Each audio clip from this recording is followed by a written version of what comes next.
Hi guys, welcome back to another video. Today we are going to watch Judgment Stories from the Outlands, and let's watch the video.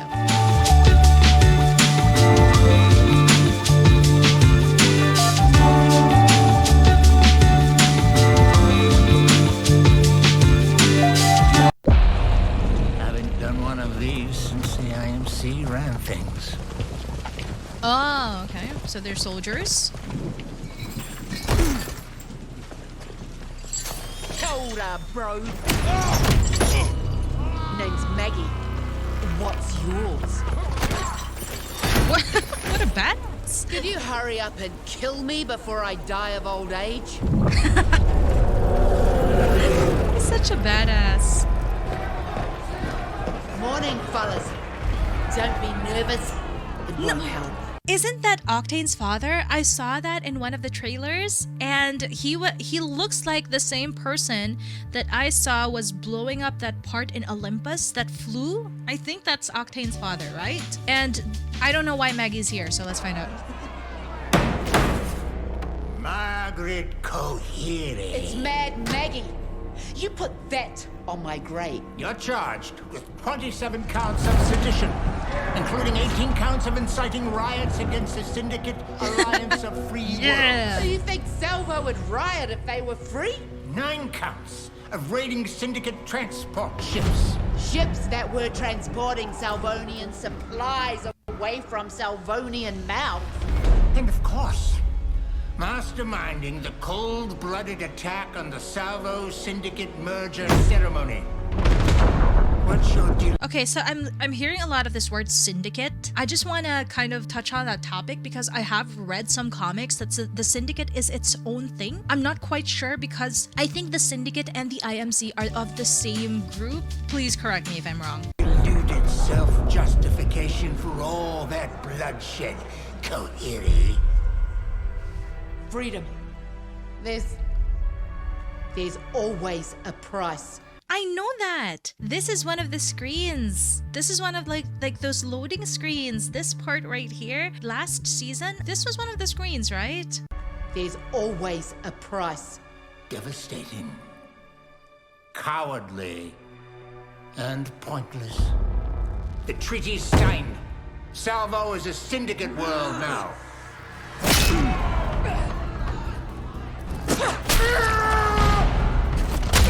Salvo was a my free God. world. No matter whose flag you shove in her soil. What? What? She used her tooth as a weapon.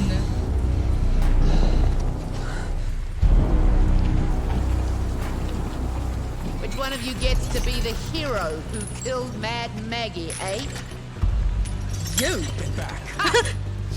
Mate, I've been ready to die for Salvo every day since I was 12. Ready. No, she's not gonna die to an R301.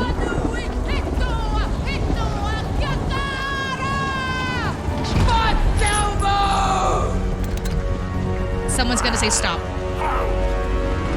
I knew it. And then she gets invited to the Apex Games.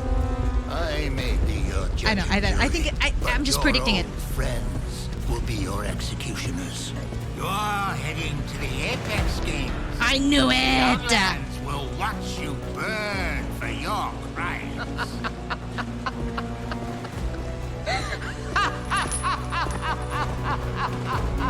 Let's see him bloody try to kill me. That's why she joined. Oh, madness takes control. Yeah, I watched her trailer and then she was put in the same building or like part of Olympus with like who I said was Octane's father, the one with the eyeglasses. This guy, where is that? Oh. Nope, never mind. This guy, yeah, like this guy I think is Octane's father. Correct me if I'm wrong though, but he does look like the same person that I watched in the trailers, and he's probably the one that invited Maggie into the Apex games, which I think is awesome. So what do I think? It's a good part of the story to learn from. It's just not as explosive of a feeling as when I watched the other stories from the Outlands. It's not drama, you know what I mean? Like Pathfinder was sad, Watson's was sad. Everybody actually has a very dark and like very sad story. But with Maggie, I feel like it's just more of a continuation of the story, which like it's not bad. It's just, you know, it just feels like a cameo of some sort in order for her to enter the games.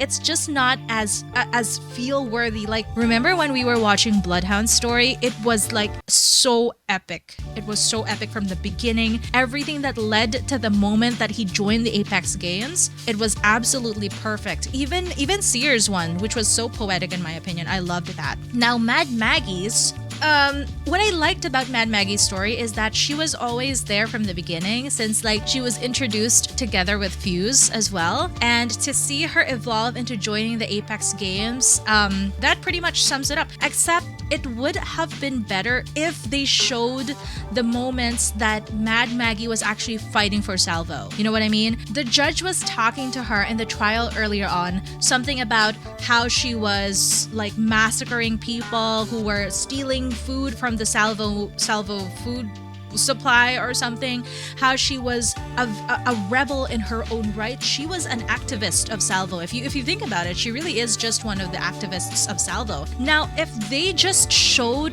those moments where she fought, like, you know how Gridiron, which was Bangalore's story, she was shown growing up with Jackson, her brother, and the same with Bloodhound. They were showed growing up with their tribe. It's almost the same thing with everybody. They were shown what triggered them to join the Apex games. This was shown as well. It just isn't enough, you know?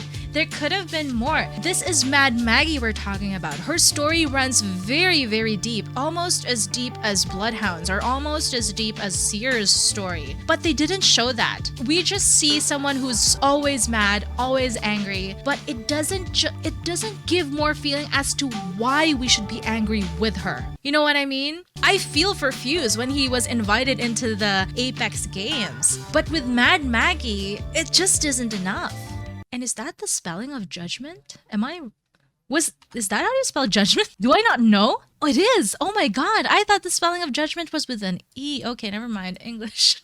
So yeah, it's good. I love Mad Maggie. Her character design is just so awesome. She looks so cool. She does. Her hair, her tactical abilities, her ultimate, everything about her is amazing. But if I were to watch her story from the beginning, I would have loved to see her activist days. I would have loved to see her fighting for her Salvo country before she came into the Apex games, in order for me to feel for her more. I felt more hurt in Loba's story on the way she was brought up. I saw her thief life. I saw that she was an orphan. I saw that she was just adopted into a wealthy family. Oh my god, spit.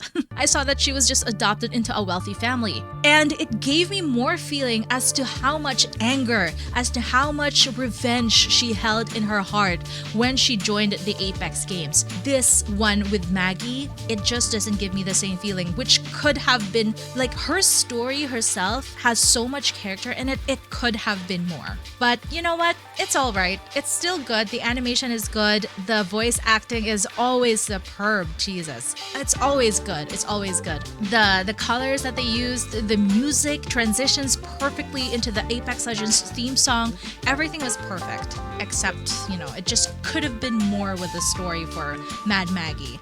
But that's all for today. So, thank you so much for watching today's video. I hope you enjoyed that as much as I did making it. And If you liked that video, please don't forget to support the channel by doing all those fancy stuff at the bottom. Thank you so much for the people who visit my streams. A special shout out to a car guy. He's one of the people who found my streams, I believe, from watching these videos. I do have a Twitch channel. I do stream at least once or twice a week, not much because I'm more focused on doing YouTube videos. But if I do make sure that I be friends with you all. I do love the community. Thank you so much for welcoming me in this very friendly community. I love playing with you. I played with a car guy who also found me here on YouTube. So shout outs to you. Thank you so much for teaching me more new tips and tricks on stream itself. And if you'd love to join, don't forget to visit my Twitch channel as well. Again, my name is Yan. I'm a voice actor. I was once an addicted Valorant player, but I'm now an addicted Apex Legends player. And I'll see you in the next video.